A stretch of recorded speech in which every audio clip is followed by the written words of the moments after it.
Hello, everyone, and welcome back to another Babbling match review show with myself and Sloth today. Arsenal 2, West Ham 0. Disappointing to go into the international break with a defeat, Sloth, but obviously context is key. We're probably not going to get a tougher game than that all season playing Arsenal away with the form they're in and the quality they have across the pitch and the circumstance of Nuno really only being in the job less than a week for West Ham. But no excuses, really. We're going to go through and break down the goals that did happen, how West Ham could have done better, and things we did well in the game, things we maybe need to build on over the international break before that Brentford game after the international break. So if you do enjoy, leave a like, subscribe to the channel as usual. We'll start with the lineup, Sloth. Was there any surprise for you with these lineups? Obviously, Souček was still out of the red card. He went with a midfield three of Magassa, Paqueta, Fernandes, kept the front three of Bowen, Fulkirk and Somerville from Everton. The only change he made was Wan-Bissaka coming in for Kyle Walker-Peters at right back. Would you have made any other changes, or were you surprised to see this lineup? To be honest, I think Wan-Bissaka coming in was a little bit odd. I don't know if his form shown prior to this mysterious stomach bug that he had was in any way worth just an immediate return into the squad. I thought he was really poor at the start of the season. And by contrast, I think Kyle Walker-Peters has looked pretty decent. That said, I do understand it. I totally understand that you want more of a out-and-out defender for this game, particularly when you have Diouf on the other side, who is much more of a sort of wing back. And I was a little bit disappointed with his performance overall, but I totally understand his selection. And aside from that, I think this is pretty much the starting lineup that we both expected. Yeah. No, I do agree. I don't think there was much different, really, was there? Obviously, Ward-Prowse and Saliba were still left out of the squad, which was an interesting pick again from Nuno. Maybe there was an argument, people saying maybe Potts could have come into the midfield and sacrificed one of Fernandes or Paqueta to play a little bit more defensive, but I don't think there would have been much changes. And then, yeah, Fulkirk, it was either Fulkirk or Wilson or someone like Callum Marshall, which again was kind of it was very difficult for Nuno to call that, especially so early on. And you're probably going to go with the striker who you want to be your striker throughout the season, which all of us would probably pick Fulkirk in terms of wanting it to be that person because of the fee we've paid, because he's expected to be that starting striker. And Wilson and Marshall haven't been selected to do that, but they may need to step into that role, which we'll discuss very shortly. But looking at the stats from the game, it was very one-sided. Obviously, Arsenal dominated possession with 68% to our 32. Expected goals of 2.77 to our 0.49, 21 shots to our 4, 4 big chances for Arsenal, 2 missed from West Ham, actually 2 big chances.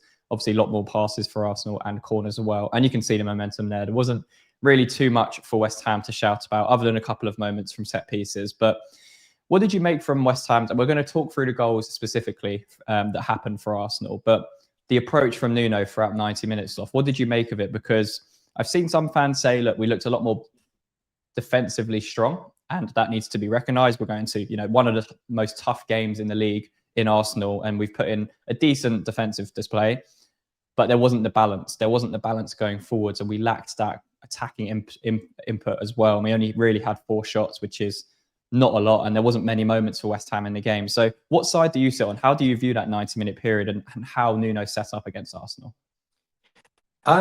Look, I think this is the only way that he really could have set up, because there is not the squad for it. People criticize Marshall coming on, and they criticize the substitution. Well, the other end of the spectrum is that you either keep Fulkrug on, and Fulkrug, I'm sorry, is absolutely anonymous. He was pretty much terrible yesterday. Terrible. And Wilson, nothing against him, but you're talking about the 2 best centre backs in the league at the moment, in my opinion, the best pairing in the league. They're really strong, athletic, and they read the game fantastically. So the kind of striker you want against them has got to be a combination of things. They've got to be hardworking, first of all. They've got to be quick, strong, and they've got to be able to take their chances. Now, Callum Wilson is very clever. He's a very clever forward. His movement is good. Is he quick? No. Is he strong? Yeah, he's not bad, but is he going to be able to hold off Saliba or Gabriel? No. So you've already got a massive mountain to climb because you're up against the best defence in the league, pretty much without a forward to really compete against the best centre backs in the league. And I don't know what anyone else expected. You know, we were very vocal on this channel about the fact we needed a forward, and regardless of Wilson, we needed a forward. And games like this are why that was such a necessity. And I totally understand that, you know, Somerville and Bowen pretty quiet yesterday. I don't really think that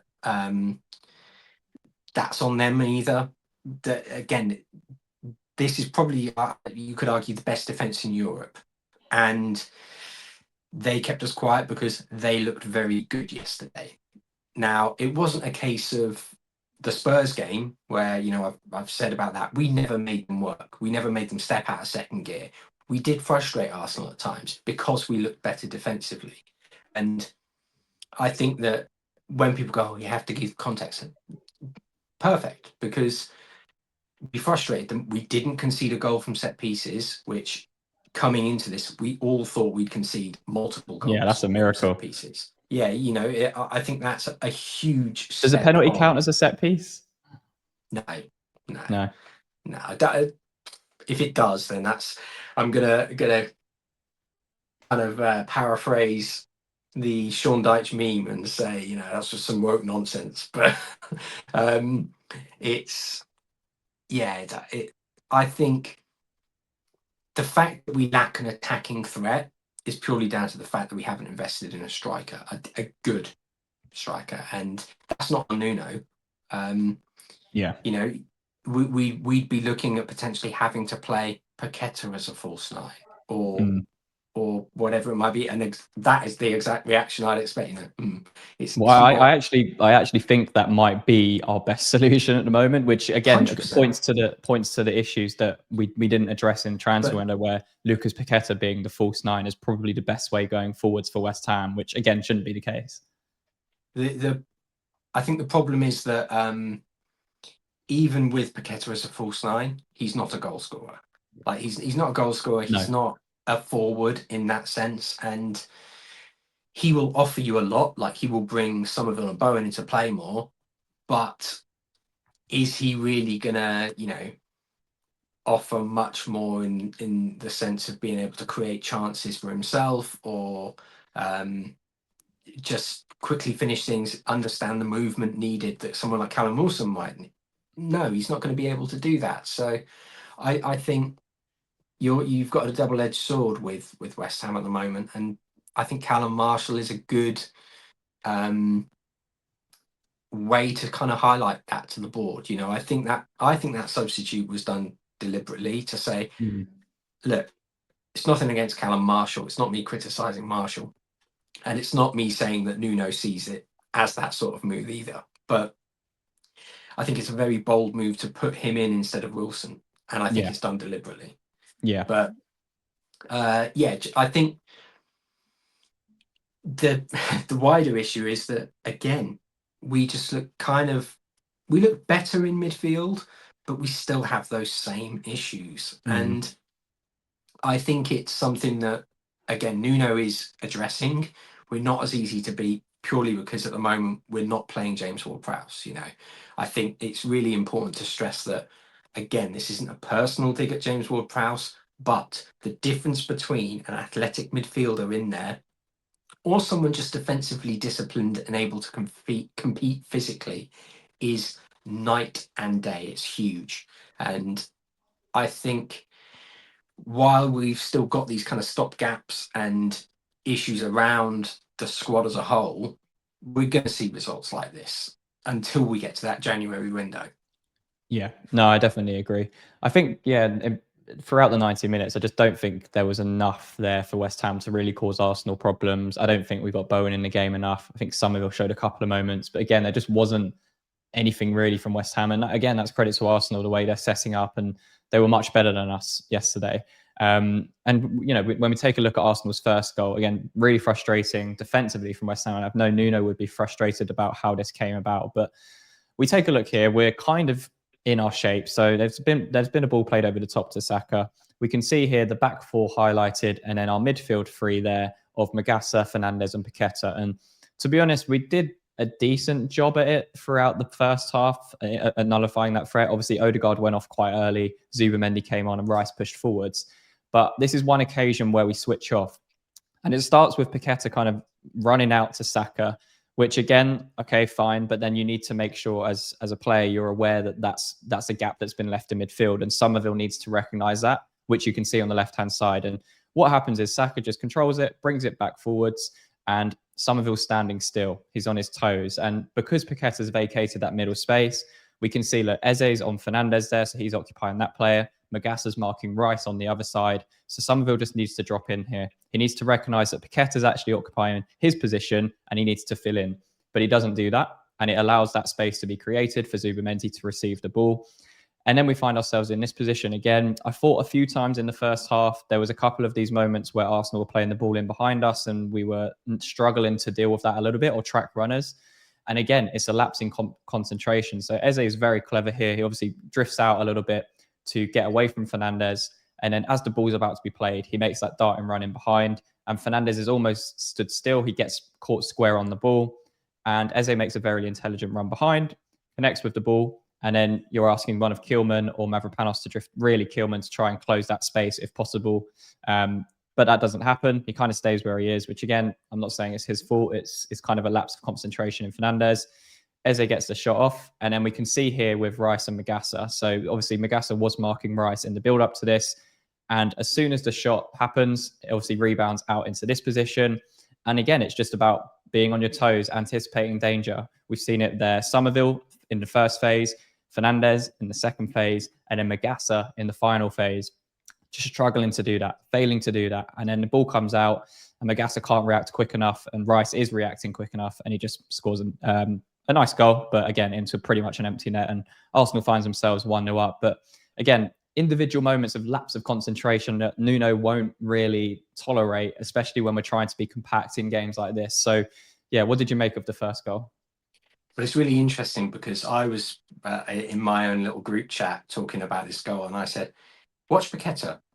Like, so you rightly highlighted his movement to go out and chase down Saka. Why does he do that? He does that because initially a ball is played into him and he is lazy. He's flat-footed. And Arsenal nick the ball back and he chases down in frustration. Now, that his entire chase down is fantastic for the fans because you go, oh, if it pays off, he's lost it there and he's gone and worked hard to get it back. In this position, it hides the fact that it kind of ruins the press, or it ruins the fact that Somerville would normally go out and go to Saka, but Paqueta's got not head loss, but he does it all the time, doesn't he? He'll randomly run out in those situations. Yeah, and I think that it's a case of he creates this chance for them, but it's not highlighted because it's just seen as like it's a poor ball into him, when actually he's not on his feet. And if you're going to criticize Magassa for this, you actually have to criticize Paqueta as well, because you have to be consistent with the fact that these players are not alive to the ball. They're not alive to the possibility that it's going to come into the feet or it could get nicked off them.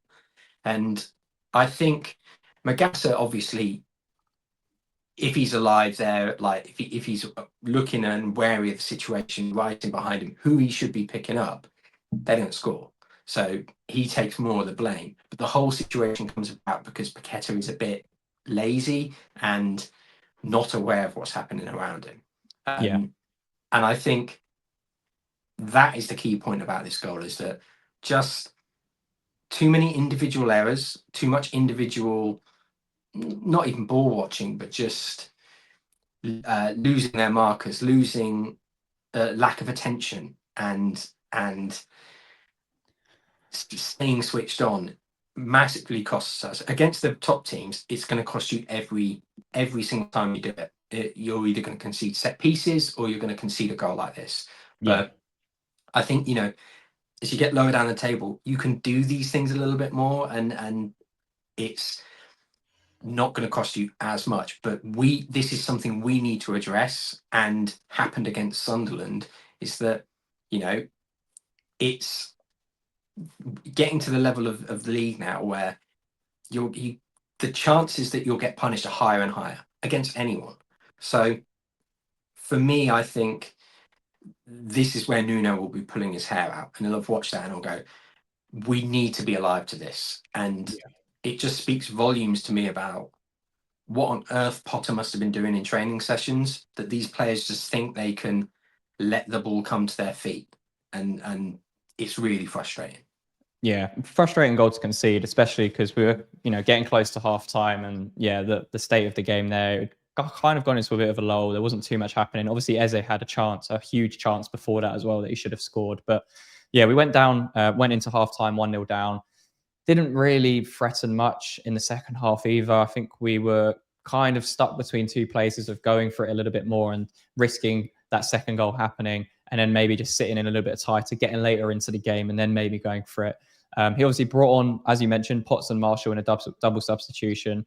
Again, very interesting that he leaves Callum Wilson on the bench for this game. That's 2 games now in a row where he's done that. Potts coming into the midfield as well for Magassa was good to see. But again, the second goal comes from, it's just a lack of communication and a lack of accountability, which we're going to go through again. So Arsenal, again, pick up the ball on the right-hand side. And in this instance, we can see Timber, who eventually wins the penalty, is inverted, playing in that midfield role. And what you can see here, if we just take it forward one frame, is the ball gets recycled back, all the way back to Saliba. And then we find ourselves in this position. So again, on the very top of the screen there, you can see Diouf and Saka. You can see Fernandez is going into Eze in the middle, and Timber, who's circled at the top left, is kind of just left free. So he's between Diouf and Fernandez. So again, that needs to be communicated. Either Diouf needs to drop in, and Somerville then drops in and takes Saka to stop that from happening, or we need to shift across. So again, you can see Paqueta in the final instance there is already tempted to go and press Calafiori in there, which I don't think he needs to do because you've got Marshall and Bowen covering that area. And Rice again makes an intelligent run outside to just create some space, because Potts has been told, stick on Rice, which is what he's doing. So he's following Rice. And then if we take it forwards another frame, you'll see the repercussions of that. So Arsenal get into this position where Saliba's got the ball. He's about to play it to Zubimendi at the top of your screen. But again, you can see Saka and Timber pretty much parallel there. Diouf being left with 2 players, and Fernandez has gone into Eze, and Potts is still drifting out to Rice. And then Paqueta's just kind of in no man's land, not really doing anything in that position because he can't impact anything there because the overload is on the other side of the pitch. So that needs to be communicated, but it doesn't. And again, there's a lot of pointing. There's a lot of people saying to pick up. But again, Somerville is kind of just stuck in this position where this should have been addressed. This should have been communicated from the centre-backs, from Diouf, from Fernandez. You can see Fernandez there pointing to Timber because he's gone in on Eze. There's loads of solutions to this. Either, Somerville drops in on Eze and Fernandez actually takes the responsibility to drop in and just cover Timber, or Somerville drops all the way back into where Saka is and Diouf then covers inside where Timber is. We do neither. And then by the time we've recognised the danger, again, Zubimendi plays a fantastic ball over the top. But you can see here, Diouf in this instance, as soon as the ball's about to be played, he's then got to try and make the run back inside to Timber. So he's already in desperation mode, which I think kind of points to his actions for the penalty. But he's been, again, I don't think Diouf had the best game yesterday, to be honest. I thought he got caught out a couple of times. But in this instance, I don't think he's to blame for this part of the move because of the lack of accountability from the players in front of him where this has happened. But we find ourselves in this position.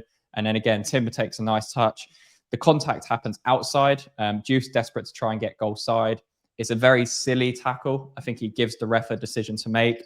And obviously, Timber is smart. He just waits until he's inside the box and drops to the floor. And as per the rules, once you're fouled and it continues into the box, then by letter of the law, it's got to be a penalty. And then obviously last point, I didn't even mention the last point, but of course Saka scores the penalty, sends Areola the wrong way, and Arsenal 2-0 up, and that's game over. But again, frustrating, a lack of accountability, a lack of coordination from the team that needs to be structured in those moments. And yeah, what did you make of that stuff? Who were you looking at that could have done better in that move? I think this is a case of where the side lacked such organisation for periods of the season, and since the start of the season, in fact, even towards the back end of last season, it's something that should have been addressed over the summer, and clearly wasn't. There is no coordination. There's no plan or if there is, it's not actually being consistently delivered to the players. There's no one on the pitch going, we need to do this, we need to follow this structure, and if Saka's running this way, either we double up on him.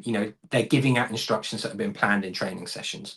Now, this was something that was better for a good 90% of the game, and you could see that it's being worked on at the moment, but because of bad habits, it's just lapsed. Now, I think that's testament to Nuno's coaching. He's not got a coaching staff. It's whoever's there at the moment and him working on these things. We've already made a big stride forward.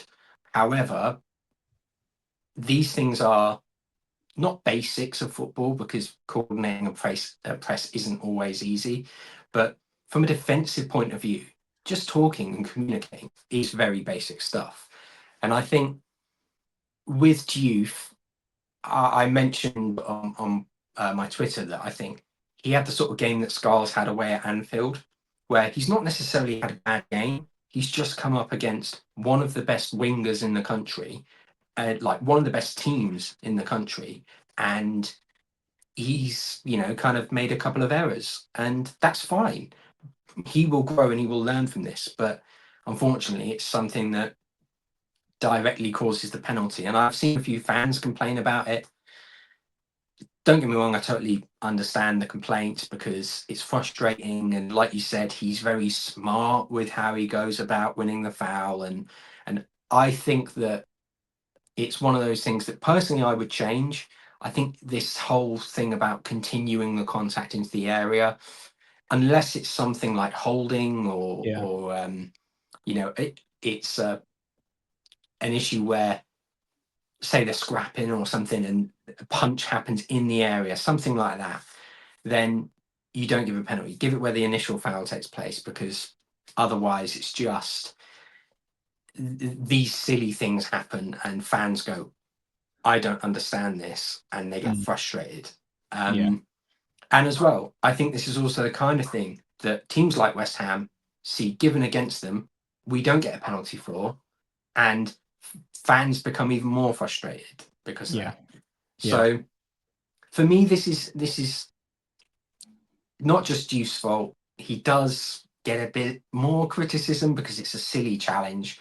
It's the kind of thing that if he gives away a free kick, you go, oh, that's a smart free kick to give away.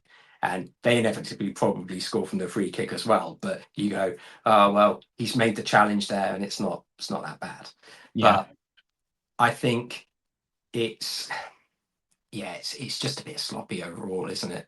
Yeah. And I think by contrast, we're talking about sloppy goals and we're saying, oh, isn't that disappointing we concede that? Whereas just a few weeks ago, we were saying we're conceding sloppy goal time after time after time, and it's basics of football. And I think it's a nice change. Yeah. So it is frustrating, and there's errors there, but I think from where we were, it's not that bad. Yeah, no. Again, context is key. As you say, he's been there less than a week. He doesn't have his coaching staff yet. And I think defensively, we looked okay. I think balance, we still need to get the balance right between defense and attack. But again, not always through his fault. I thought Fulkirk was terrible, didn't offer an outlet at all to allow Bowen and Somerville to come into the game off of them. I thought Fernandez and Paqueta weren't that great either, to be honest. Weren't really getting hold of the ball enough and making things tick over. And again, I think that's one of my biggest frustrations with Paqueta as well, is just holding onto the ball way too long at times and, not playing quick enough. But yeah, as you say, there's a lot to build on for West Ham. Obviously, frustrating to lose any game. But again, context is key. We need to build off of this now, despite the defeat. We've got a bit of time now through the international break. We've got some winnable games on paper coming up, where we've got some important games as well. I think Brentford at home is going to be a massive game, not just off the pitch, but also actually on the pitch in terms of a result, because we need to keep picking up points now before we get left adrift of the rest. But Yeah, I think there was definitely positives to take. I would have liked to seen a little bit more going forwards, to be honest. I think we were a little bit too passive at times, but again, circumstance of what's happening. We haven't gone to the Emirates, got absolutely smashed, which I think most fans maybe would have been scared of if Graham Potter was still in charge. So you have to take the positives, stuff to build on, and hopefully we can take that into the next game after the international break. But any standout man of the match from the West Ham side for you, Sof? Who did you think had the best game for us? I think Mavropanos, I Going to think he say, pretty yeah, much bullied Gyökeres yesterday.